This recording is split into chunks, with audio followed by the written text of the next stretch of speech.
Hello. Today, Michael Nasha and I, Elena Berg, are here to talk a little bit about the plastic problem with the bottled water industry. So specifically how plastics get recycled, how big of an issue that is.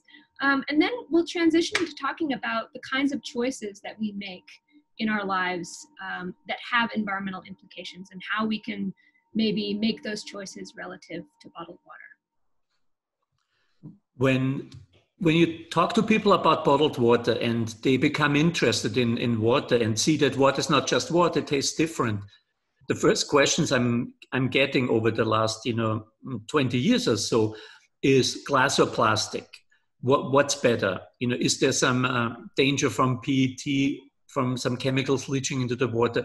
Does plastic affect the taste? So this glass PET question is a big question, and very seldom do I get the environmental concern about the glass PET. When people talk about water, it's usually the glass versus plastic issue. But I think what Elena was saying, it's really important also to talk about the influence of PET on the environment. And we will do this, I think, elaborately in this show. I think maybe it's useful to start with a little history, a very, very short history of PET. So that stands for, I always have to look it up because I'm not a chemist, but polyethylene terephthalate. So PET plastic, it's actually been around since the 40s, but it was a DuPont engineer who actually figured out how to form it into plastic bottles in 1973.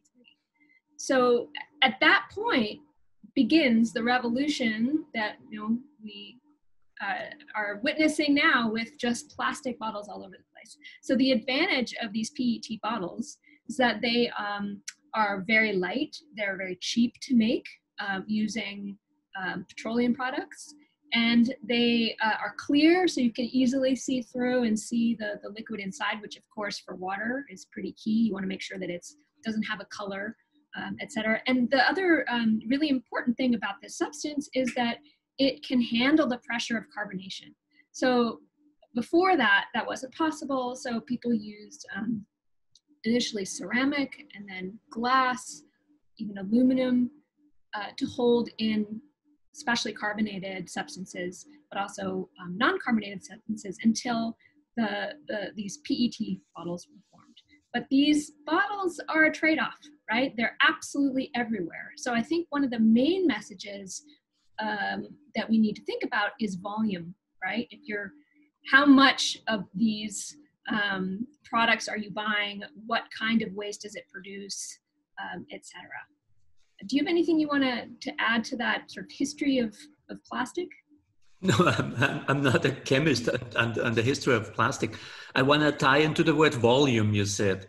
And it's really interesting. If you talk to bottlers, we're talking about the small, water farmers, the small bottlers, they have to have two lines, very, very seldom. And only if you're really successful with your brand can you just survive with glass. Most of them have glass and PET lines.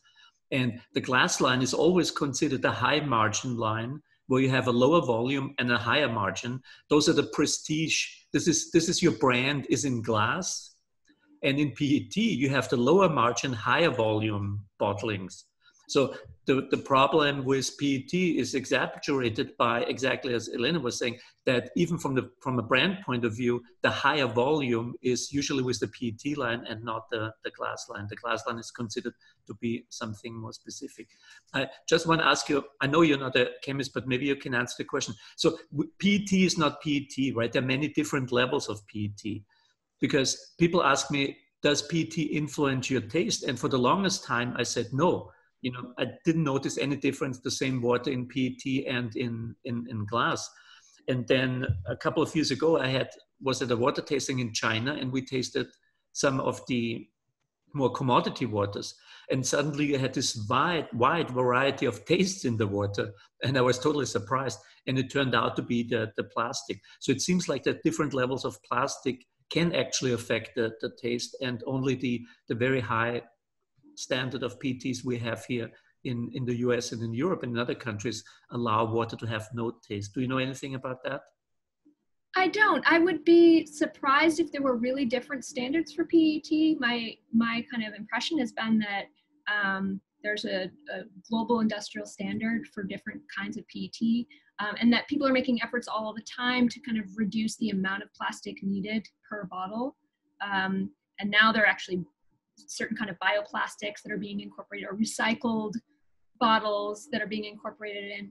But one thing that affects flavor is how long the water has been in the container, and also whether it's been in what kind of conditions it's in. Is it been stored in hot or cold conditions? Has it been exposed to light, right? Because heat can break down plastic, and those the plastic can then leach into the bottle, and that can impact flavor. It can also impact health, right? You can start getting things that are not healthy for you.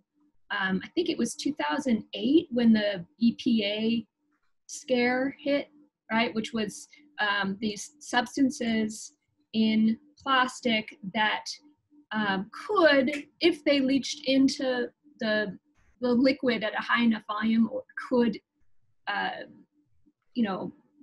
bring carcinogens into your body.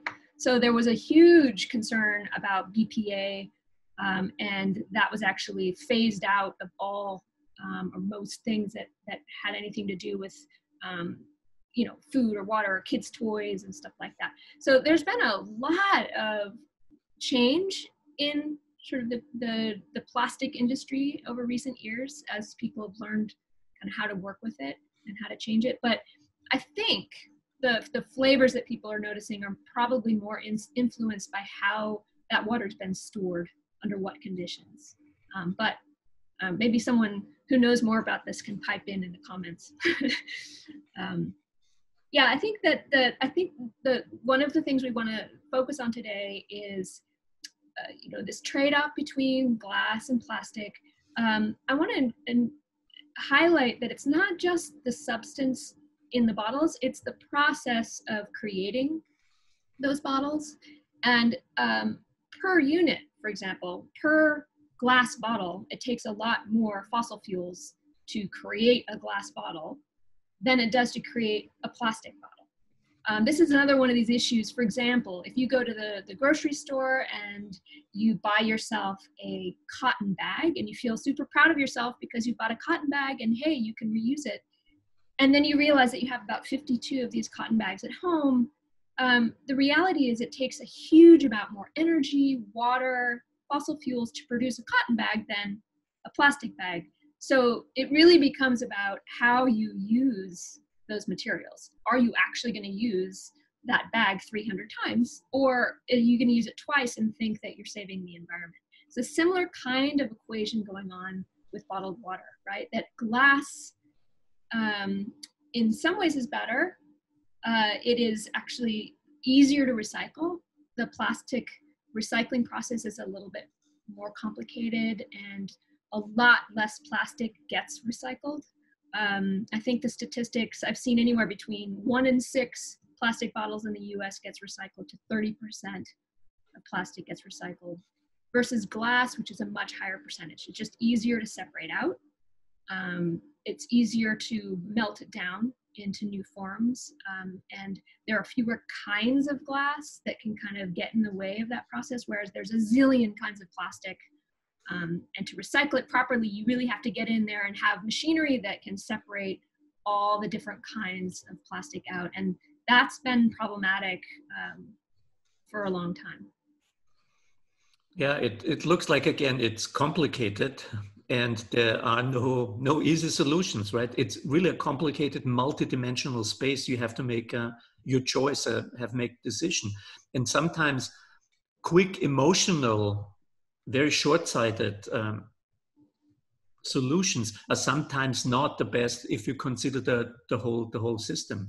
And for the longest time, I thought plastic is not so good, glass is good. So every time I may had a choice between glass and plastic, glass and PET, of course I choose the glass, not only because of the environmental background, but also because of the tactile sensation, the aspect of luxury, this feeling good, touching something. It's heavy. It feels good. It presents the water nicely. It has a little bit of a luxury aspect. So that was always the choice for when I was asked, glass or PET. But then you come exactly as Elena was saying, the carbon footprint from PET and glass are very different. And now we see people putting water into aluminum cans. And again, it's very good for recycling, but the carbon footprint, the fossil fuel needed to put water into aluminum can is probably very, very much higher than doing it with PET. So it's really this complex problem. And I think the more information you have, the better a choice you can make. And we want to have that episode here, not only about plastic, but also about choices that you make and what is the impact of the choice you make. And hopefully you have as much information as possible and as much reliable scientific information as possible on the impact of your choice. This was a really profound development for me, I guess, over the last couple of years. As an environmental scientist, training myself to become more knowledgeable about conservation and sustainability, was the realization that that there are these externalities, I guess, to all of these processes, right? You can look at a glass bottle, a plastic bottle, an aluminum can, and you can try to make a choice just based on the face of things. But the reality is you have to know about the processes that create those materials and how those materials then, what kind of future life those materials have. So you have to have this really big view of what's gone into making these things and what goes into breaking them down after they've had a useful life. So I would argue that actually this is true for every kind of decision that we make. So if we're trying to make an effort to be to live more sustainably, to have a lower carbon footprint, it's tough, right? Because you think, okay, I'm going to buy this t-shirt. Well, I'm buying this t-shirt from this place that may use certain processes or might use child labor, right?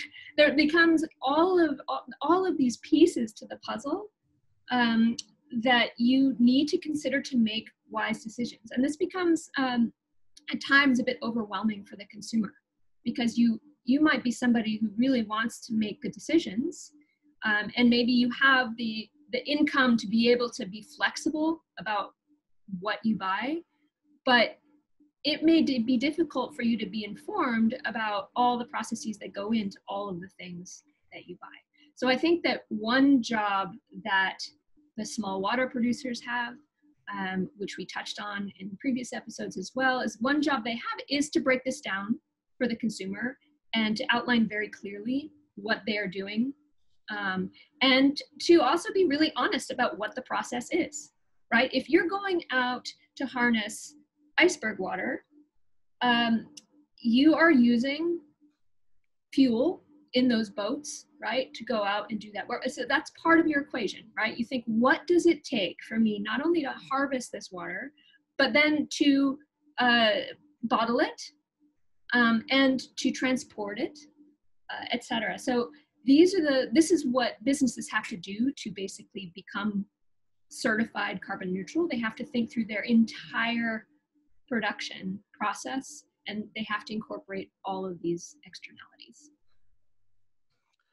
Yeah, it's if everyone in the industry, in the bottled water industry, from the small to the big ones, realize how big the problem is with the plastic pollution and the carbon footprint. And again, two issues related, but sometimes have different outcomes of equations. But the plastic problem, the plastic trash problem is really huge, and everyone in the industry is addressing it. I can tell you every time I talk to people, they say, what can we do about this issue? And when I come back, you've probably heard it if you watched other episodes, that we think it's all about the choice, as we said. And we think if you make a choice and you buy a plastic bottle, then make sure the product that's in the bottle is worthwhile the effort and the environmental impact of the plastic bottle, and the product that's in the bottle is a natural product and not a processed water product. We've made a difference between those two products, being a natural product and being a processed product, and how little sense it makes to put purified tap water nicely labeled into a plastic bottle. And depending where you live, in the US, I would say 40 to 50% of the plastic bottles sold is basically processed tap water. So that's also something we can look into in the future by, we will not completely eliminate PET, but we can make a choice and eliminate a lot of plastic from the environment by making deliberate choices, seeing the difference between two products, a natural product, a processed product. The processed product is similar to what you have in your tap water. If you don't like the tap water, put a filter on it, and you have eliminated a large amount of PET. And unfortunately for all of us, the PET collects in huge spots in the ocean, right? Yeah, so I think actually this is a good time to talk a little bit about the plastic problem. So what is the problem? And to talk about possible solutions to that problem. Okay, so you pointed out correctly, which is that you know, we have all these choices to make, and that it's not always clear what the right choice is. So I think that maybe starting with the problem with plastic, and then moving on to the kinds of choices we can make, we can help resolve this a little bit. So plastic, it was hailed as this unbelievable engineering breakthrough, right? It's moldable, it's flexible, depending on there's lots of different kinds of plastic. So I actually had a student in one of my classes finally illuminate me to what all of those codes on the bottom of the plastic containers actually, what do those codes mean? And those codes tell you what chemical properties that plastic has and the degree to which that those products can be recycled, essentially. Anyway, so the problem with plastic, so the wonderful thing about plastic is its versatility, right? You can use a tiny amount, for making a plastic bottle, it's just a tiny amount of plastic that gets blown out into the shape of a bottle that actually can be, for big companies, these bottles can be made on site, right? So there's no transportation necessary from a production company to the bottling site. You can make them on site. So it's a wonderful substance in theory. The problem with it, as I said, has to do with volume. Plastic does not degrade. So your plastic water bottle that you're throwing into the landfill may take 500 to 1,000 years to degrade, or longer. And that's not necessarily a problem if you just use a little bit of it. But the issue with plastic use is that we use more and more plastic every year, not just in the bottled water industry, right? That's one that we're highlighting because that's a really emotional issue for people. And there's an enormous amount of plastic water waste from this industry that's very, very visible. But we're using plastic in all areas of our lives. We buy food that has a tremendous amount of packaging, right? Everything that we buy has a lot of packaging. People are switching now, moving more now to buying food in bulk, for example. But you know, where you go and you bring your own bag and you fill it with flour or whatever. But in general, we use a lot of packaging. We've grown used to this convenience, and I think we shouldn't lose sight of the fact that this is relatively recent, right? It wasn't that long ago, just a few decades ago, that people did not have access to these single-use items, these easy packaging solutions. Right, so it was hailed as this amazing breakthrough, but it doesn't break down. And what inevitably happens is that the majority of it ends up in the world's oceans. And most of you may have this image of like this giant floating pile of garbage that's called the Great Pacific sort of gyre garbage patch. In fact, you don't see it like that. The real issue is that plastic bottles, plastic containers break down into little tiny pieces that are called microplastics. So anytime they're under about 5 millimeters, they are called microplastics. And for a long time, nobody knew anything about them. Great, they break down, we don't have to think about it. But in fact, what we're finding out is that those tiny pieces of plastic don't degrade they have a tendency to absorb pollutants. So these plastics attract certain kinds of poisonous, carcinogenic substances, and then other organisms eat those plastics that are mixed up in the water column, and those toxins bioaccumulate. What that means is that those toxins go into the tissues and glands of the animal, and they don't get flushed out. And so as you move up the food chain, you have this intensification of toxins. And then we, of course, eat fish. So mercury is a good example of something that bioaccumulates, right? That it runs off into the oceans, into waterways. Fish end up, small organisms absorb that moves up the food chain to big fish. We eat this fish, and that's very toxic for us. But plastic has a similar effect that we don't understand very well. So that's one of the major problems with plastic. Yeah, it's a huge problem, and the images are clear. And I think the bottled water industry is definitely aware of the issue and is really trying to find solutions for it. And we've seen this for a couple of years now, that people started in the industry starting to work with biodegradable bottles. So I think that is something where the industry is really, on the forefront. And I would like to think that especially the bottled water category is on the forefront of this trend of biodegradable bottles, because it's also in the forefront. It gets the brunt of the assault, so to speak, for the plastic bottles, because people think that every bottle that's floating in the ocean is a water bottle. And we need to keep in mind that many other things are also, sold in PET and plastic bottles that contribute to the pollution. But can you tell us a little bit about this breakthrough of biodegradable plastic? What does it mean? Does it work? Yeah, so it's a relatively new technology, and sometimes results in some greenwashing. So if a company just says, oh, we're using biodegradable plastic, or we're using some of these bioplastics, then there's assumption, oh, great, there's no problem now. But as I understand it, there's a few things that people are trying to do. One is to use a different kind of plastic that breaks down more easily. The problem with that is that it doesn't necessarily break down unless it's at the right conditions. So it may in theory break down, but in practice, if those bottles end up in a landfill with the improper conditions, it may not break down very well. So it's not a perfect solution, having these other kinds of plastics.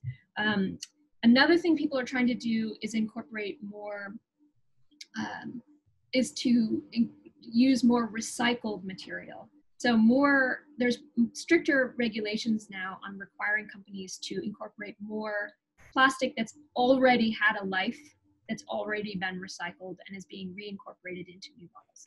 I think until recently, the standard was there wasn't really no regulation about how much recycled material you needed to use. And so people were generating brand new plastic bottles with every generation. Just wanted to just respond to one thing you said, that, why is the bottled water industry targeted? It is true that we use a lot of plastic in lots and lots of different contexts, but the bottled water industry, when we go back to this question of drinking processed water, right? Going and getting giant 6-packs of 2-liter bottles that we take home thinking this is what we have to drink to stay hydrated.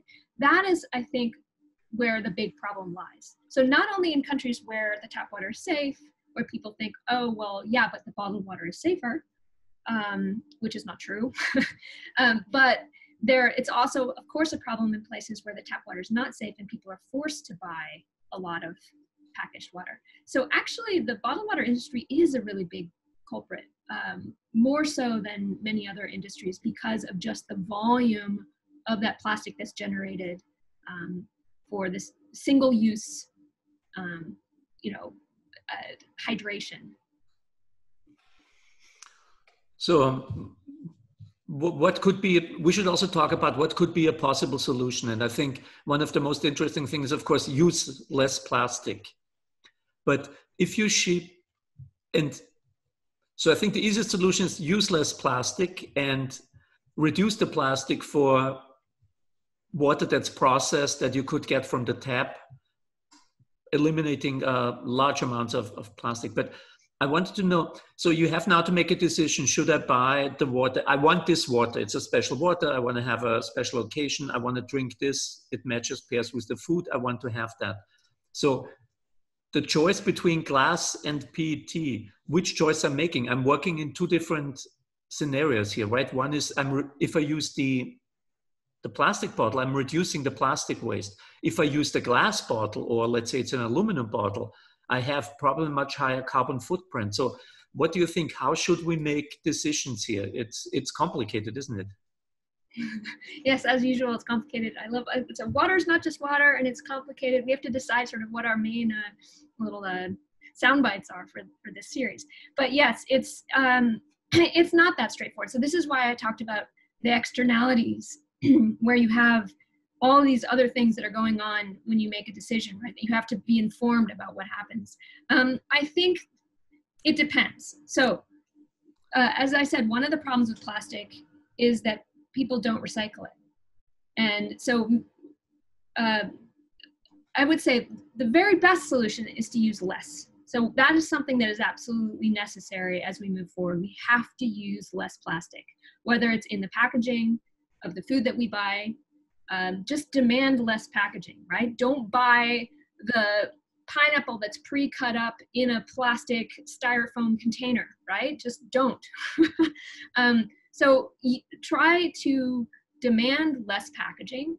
And I would say, you know, it depends. Make an effort to recycle your plastic, but then again, part of the problem is that for the consumer, they may not always have control over that, right? You can be amazing about putting everything in your recycling bin, and then depending on where you live, that stuff might just get thrown into a landfill, because it could be that people have mixed the wrong plastics in, and so the entire batch is contaminated and it just gets thrown out. Or it could be that the funding to reliably recycle that plastic is not there, and so a district will say that they recycle, but actually they don't, right? So plastic recycling is one of these kinds of recycling I think that's particularly problematic.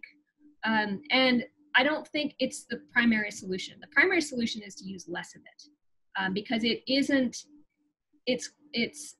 environmentally costly to break it down, right? There's a lot of pollutants that are generated when you recycle plastic. It is much more difficult to recycle. Oftentimes it's not recycled at all because of that difficulty.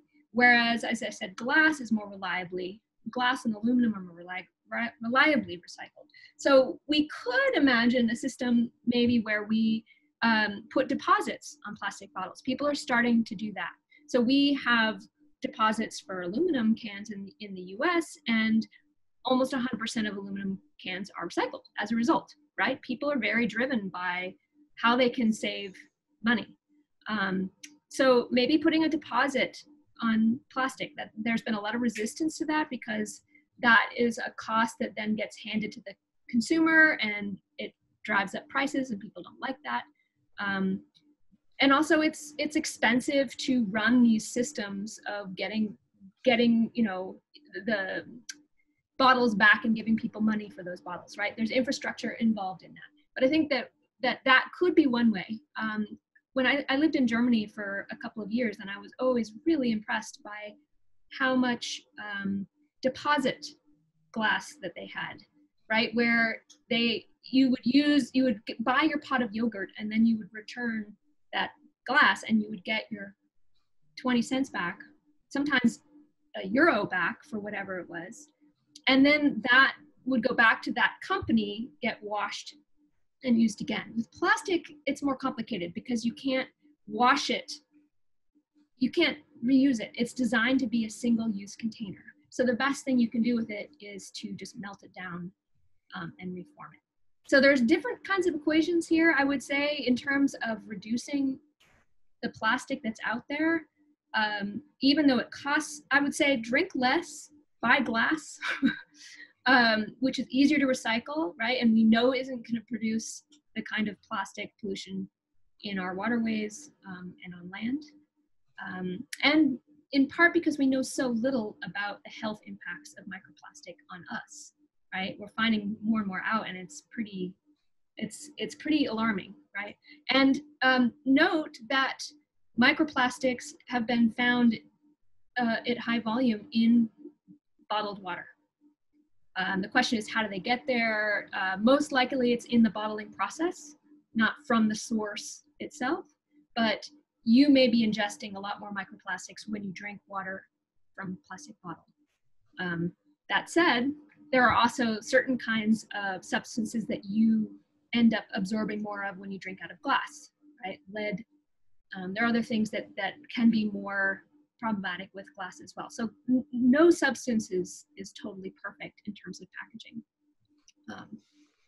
Yeah, so thank you for this very nice overview. So it looks like really we have to make really deliberate choices. We have to look out and see that our choices have impact, and if we have an idea what we want to achieve, which choices we need to make to achieve those goals. And what scientists usually do is they make a flow chart at this point. So we're very fortunate Elena has made a flow chart for us that will allow us to make the right decisions. And she will walk us through the flow chart now.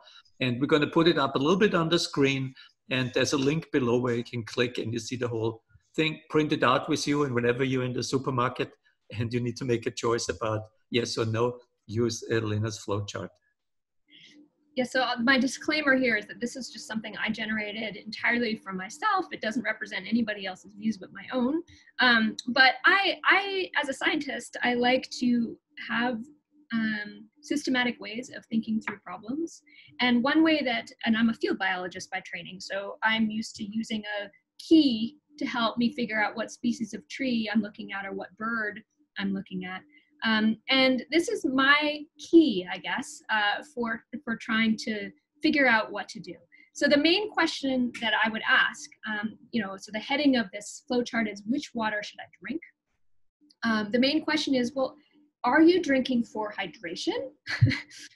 Or are you drinking because you're really curious about experiencing the different flavors of water? If it's hydration, then you have to ask yourself another question, which is, let's go down the hydration route, okay? So I'm not interested in the flavors per se, I'm just thirsty. So then I would ask, is the tap water safe in my area, okay? Most of the US, Europe, many parts of the world have very, very, very well regulated tap water, much more regulated than bottled water. So it is safe to drink. So there, okay, then drink. Does the water have an acceptable taste to you? That's another piece of this. And if it's safe to drink and it has an acceptable taste to you, then please drink tap water. Make an effort to get a reusable container. There's wonderful reusable bottles on the market now, and drink tap water, okay? This is another, we talked about this a bit last time, but this is where having better access to public drinking fountains is a key part of this, right? If we're buying that single-use bottle for convenience, then what it says is that we've gotten used to this life of convenience. We want to grab that bottle off the shelf, but it means having a little more forethought, having your own bottle with you. You can use a single-use PET bottle again, but the longer you use it, the more likely it is that the plastic, that chemicals will leach in to the water, particularly if it's been at higher temperatures. So it's not recommended to use that single-use container multiple times. Okay, so if your tap water tastes good and it's safe, drink that. Let's put more effort into infrastructure to make that easier for people. If the water does not taste okay, or you live in an area where the tap water is not safe, then you have to ask yourself, well, can I afford to install a specialized water filter in my home? If so, that's a great way forward. If you can't, depending on where you live in the world, it may be that you have to buy processed water. There may be water delivery services, or maybe ways of getting bigger containers of water delivered, etc. So you'd have to look into other options there. Okay, so that deals with the hydration question, right? And in very few cases there is processed water going to be the way to go. The other part of this equation, which is relevant to me and Michael when we're thinking about wanting to have a nice water with a special meal, if you have strong feelings, but the kind of water you usually drink is one of the processed waters that we've talked about, like Aquafina or Dasani, then what we've argued through this whole series is there's nothing interesting about those waters. Those are tap waters. So that means go back to the tap water side. But if no, you are someone who thinks a lot about this, then if you're going with a water that's owned by one of the big 4 companies that in some cases has a more difficult environmental track record, be cautious. If you're looking to enjoy water from a small water farmer, like the ones we're talking about here, then you can go even further. You can say, well, does this company have a clear environmental statement? Are they clear on their website about how they protect their source, about how they are achieving carbon neutrality, what projects around the world they're supporting, etc. And maybe favor those, right? Or make demands of your favorite water to do a better job of that. So this is just one way of thinking about this problem. I think the vast majority of water drinking that goes on is of processed water, and I think that's a totally unnecessary source of plastic waste, and a really huge source of plastic waste that we could, I think, decrease by improving education. Thank you very much. This was, very good. But it clearly shows there is not a 1-minute solution to everything and one thing we need to do and the problem is over. It will depend on all of us to do little things. And what we need to do is we basically need to wake up. We cannot make this unconscious decision going to the supermarket, grabbing a bottle and drinking it because we're thirsty. We need to be aware that we make a choice and that our choice has some impact. And we need to pay attention.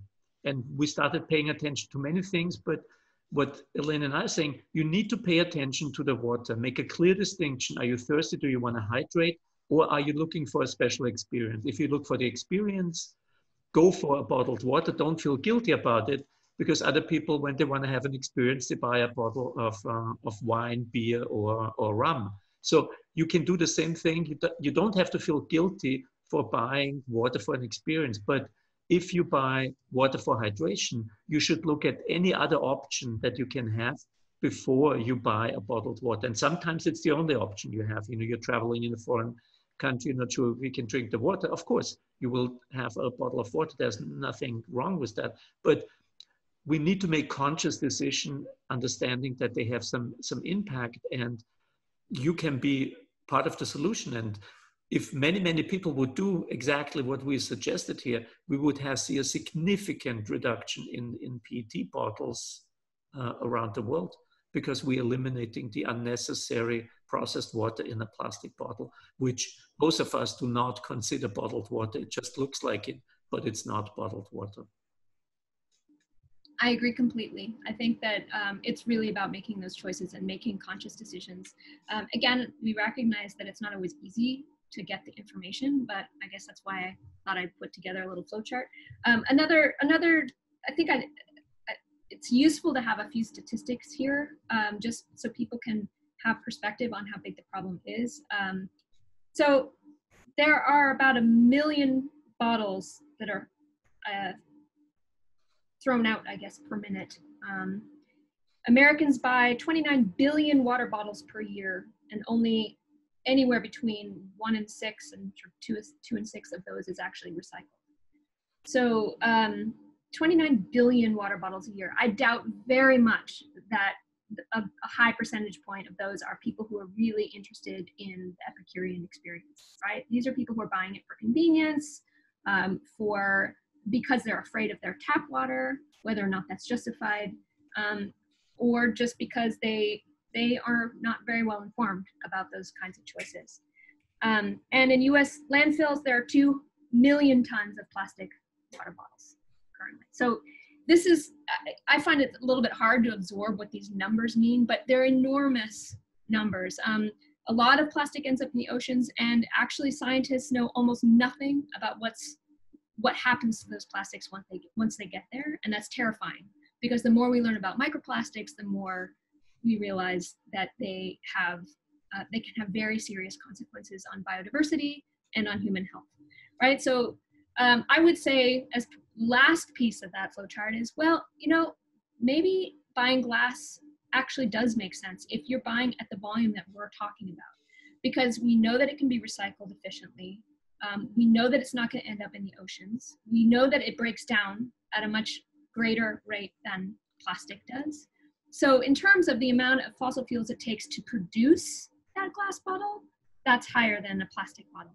But in terms of, if you imagine the entire lifetime of that bottle, the glass has we have a lot more control over what happens to that glass than we do of plastic. So I guess I would argue, drink less bottled water, drink higher quality bottled water, and go for glass and reuse that glass.